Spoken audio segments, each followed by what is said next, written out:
Praise the lord. క్షేమాధారమైన యేసుక్రీస్తు శుభనామమునకు మహిమ, ఘనత, ప్రభావము కలుగునుగాక. మీకును మీ ఇంటి వారందరికీ క్షేమము మెండుగా కలుగునుగాక. ఈ దినపు యేసయ్య జీవపు మాట. లేవియా కాండం 26వ అధ్యాయం 6వ వాక్యభాగం. నేను మీకు క్షేమము కలుగచేసేదను. యేసయ్య చేతి నీడలో కప్పబడి, యేసయ్య అరచేతిలో చెక్కబడి, యేసయ్య చేతిలో సురక్షితముగా, క్షేమముగా, భద్రముగా కాపాడబడుచు, అన్ని విధములుగా క్షేమాభివృద్ధి పొందుచు, క్షేమ భాగ్యములతో నడిపించబడుచు, మితి లేని క్షేమమును అనుభవిస్తూ ఆత్మీయ యాత్రలో ఆత్మానందముతో నడిపించబడుచున్న నా దేవుని ప్రియులారా, మనం నిత్యము ఆయనను మాత్రమే సేవించుచు, ఆయన యందు భయభక్తులు కలిగి, ఆయన ఆజ్ఞ భంగము చేయక ఆయనను అనుసరించుచు మీకు క్షేమమును కలుగు చేయును. ఎవరి ద్వారా మనకు క్షేమము కలగదు. డబ్బు, అధికారం, రాజకీయ నాయకులు, ప్రభుత్వం, మనుషులు, లోకము వలన మనకు క్షేమము కలగనే కలగదు. మన క్షేమమునకు ఆధారము ఆయనే. ఆయన ద్వారానే మనకు క్షేమము కలుగును. మన ప్రాణమునకు క్షేమం విస్తరించును. కృపాక్షేమములు మన వెంట వచ్చును. నిత్యము క్షేమము కలుగును. మన నగరిలో క్షేమముండును. అన్ని వైపులా, అన్ని విధములుగా, అన్ని రంగములలో క్షేమమును కలుగు చేసి క్షేమ సమాచారం వినున్నట్లుగా చేయును. ప్రస్తుత అపాయకరపు చెడు దుర్దినములలో, దేశములో, రాష్ట్రములో, మనుషుల మధ్యలో, కుటుంబములలో, జాతి మతాల మధ్యలో కలిగిన సమస్తములో క్షేమము లేక క్షామముతో నడిపించబడుచున్నారు. క్షేమ సమాచారము వినలేని స్థితిలో ఉన్నాము. అన్నీ పోగొట్టుకొని క్షేమము లేకయే కనబడుచున్నారు. ఆరోగ్యం, ఆశీర్వాదం, ఆర్థిక పరిస్థితులు, ఆనందం, ఆత్మీయత, సంతోషం, సమాధానం, నెమ్మది పోయిన వారై క్షేమము లేని వారై ఉన్నారు. క్షేమము మేఘం వలె గతించిపోవచ్చున్నది. నా దేవుని ప్రియులారా, మన బహుక్షేమము కలిగి సుఖించున్నట్లుగా,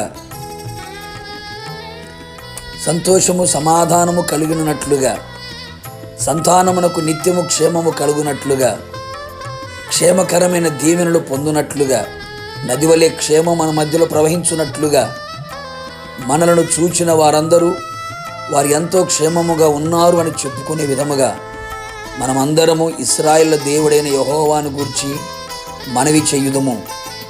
ఉపవసించి ప్రార్థించదము. మనను దూషించిన వారిని, నిందించిన వారి కొరకు ప్రార్థించదము.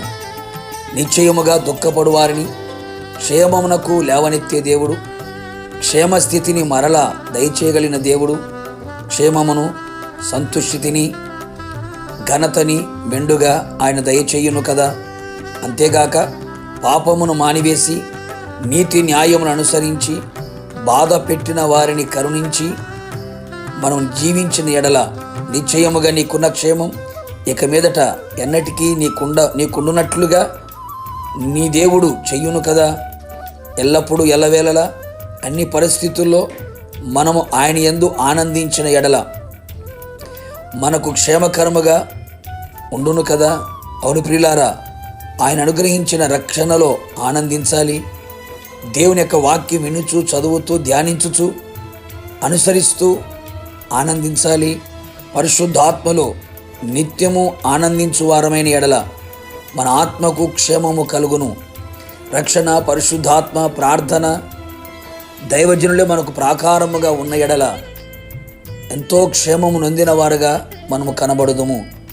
నిశ్చయముగా యేసయ్య వలన క్షేమమును పొందుచు, ఆయన మహిమగల రాకడలో మహిమగల సంఘముగా ఆయన ఎదుర్కొని మేఘమండలం మీద ఆయనతో 7 ఏళ్ల విందులో పాల్గొని యుగయుగములు ప్రభుతో పరలోకములో నివసించదముగాక. ప్రార్థన.